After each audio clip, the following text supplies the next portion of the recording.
కొంతమంది క్రైస్తువులు కానటువంటి సహోదరులు అన్య జనాంగం ఏమంటున్నారంటే, క్రైస్తువులైనటువంటి వాళ్ళు హిందువుల దేవాలయాల పేర్లు పెట్టుకుంటున్నారు, టెంపులు అని చెప్తూ ఉంటున్నారు. ప్రియమైన సోదరి సోదరుడా, దేవాలయం అంటే దేవుని యొక్క ఆలయము అని అర్థం.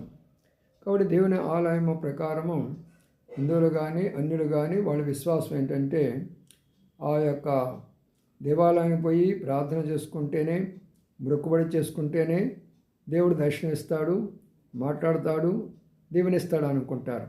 కానీ క్రైస్తవులు అయితే 1 కొరింథీ 3:16 ప్రకారము ప్రతి క్రైస్తవుని యొక్క హృదయము, శరీరము దేవునికి ఆలయము.